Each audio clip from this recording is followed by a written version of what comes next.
जोङो गोजोननाय मोन्दों भैरबकुन्द समस्तिनि सिङाव जोङो सनायगाव प्राइमारि कमिटिखौ जों दानानै लानो हादों एपिबिनि बेयाव थारैनो जों गोजोननाय मोन्दों आरो जोंनि खामानि मावनायनि एक्सपिरियेन्सआव जोङो मोनसे बाथ्राखौ जों बुंनो हागोन दिनैनि तारिखाव बा जों हायो नर्मेलि बुहुमाव मानसिफ्रा हदायनो गोदानखौ नागिरो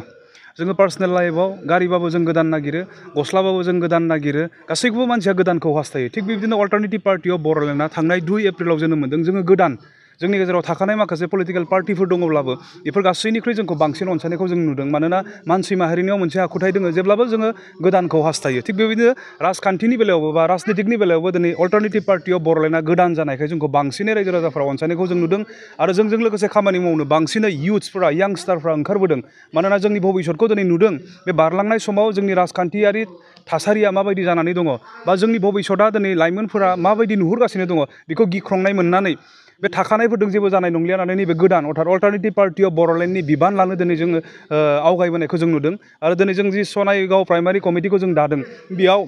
मेजरिटि यांस्टार्सफोरानो बिबान लादों जोंनि आफादगिरि नेहाथारि भाइस प्रेसिडेन्ट अर्गेनाइजिं सेक्रेटारि आरो एसिस्टेन्ट सेक्रेटारिफोरा साफ्रोमबो माने प्राय लाइमोनफोर गोजा दा बेवहाय जोंहा फोथायनाय दङ लाइमोन गोहोआ पृथिबिनि बयनिख्रुइबो मोनसे पावारफुल बा साबसिन मोनसे सम लाइमोना बेवहाय लाइमोनफ्रा जिहेतु जोंजों खामानि मावनो ओंखारदों आरो बैसोगोराफ्रा जोंखौ एडभाइस होनो जोंखौ साजेस्ट खालामनो जोंखौ बोसोन होनो थाखाय बैसोगोराफ्रा जेराव जोंजों ओंखारबोदों बेवहाय जोङो बिराद आखाबादि फैबाय थानाय समाव जोंनि जोनोमा गोदानब्लाबो जोङो बिटिसिआव सरकार दाहैनो हागोनखौ दिनै जोङो रोखायै जोङो जोंनि मावनायजों जोङो बुंनो हायो आफादगिरियाव जोङो मानगोनां आदा रन्जन दैमारिखौ मोन्दों आरो लोगोसे जोङो जेनेरेल सेक्रेटारि हिसाबै मानगोनां जोंनिनो बिदा गेदेर जयन्त मोसाहारिखौ जों मोननो हानाय जादों आरो बिथांमोना थारैनो सासे रोंखा राखा राफोद लिडार आरो बे सनायगाव प्राइमारिखौ बिथांमोना मोजाङै दैदेनगोन अल्टारनेटिभ पार्टि अफ बड'लेण्डनि जि थांखि बिथांखि बेफोरखौ रायजो राजानि गेजेराव बिथांमोना बे बिबानखौ लानानै मोजां रोखोमै मावलांगोन होननानै जोंहा फोथायनाय दङ आरो बिथांमोनखौ जोङो आफादगिरि नेहाथारि मोननायखाय जों थारैनो गोसो सिंनिफ्राय जोङो रंजानाय मोन्दों थारैनो राजनितिक पार्टिनि खामानिया गुबुन नङा जों सिखा खदाल लानानै खामानि मावनांगौ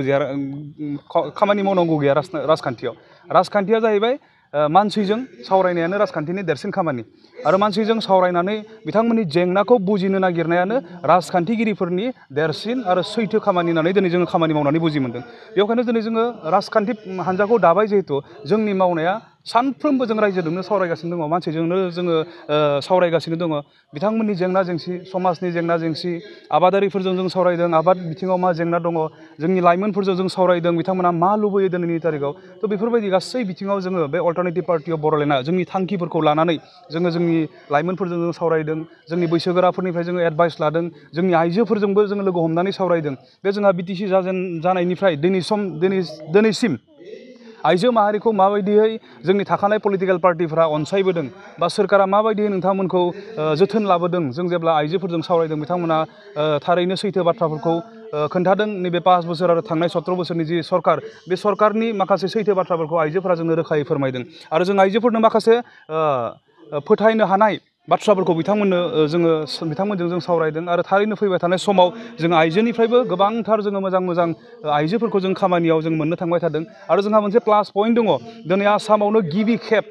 गिबिसिन मोनसे पलिटिकेल पार्टि प्रेसिडेन्ट हिसाबै जोङो डक्टर अनजलि दैमारिखौ मोननो हादों बिथाङा सासे आइजो गोरों आइजो इउनाइटेड नेशन्सआव जोंनि जाथिखौ बा जोंनि ओनसोलनि समायसाफोरखौ लानानै रिप्रेजेन्ट खालामग्रा सासे गोरों व्यक्ति बेबायदि आइजोआ दिनै अल्टारनेटिभ पार्टि अफ बड'लेण्डनि आफादगिरि जानायखाय फैबाय थानाय समाव जोङो मेजरिटि आइजोफोरखौ जों मोननो थांबाय थादों गिबियावनो जोङो दिनै बे सनाय दख'रा प्राइमारि एपिबिनि सिङाव जि जों पलिटिकेल हान्जा दादोंमोन बे हान्जाया जोंखौ दिनैनि बे सानाव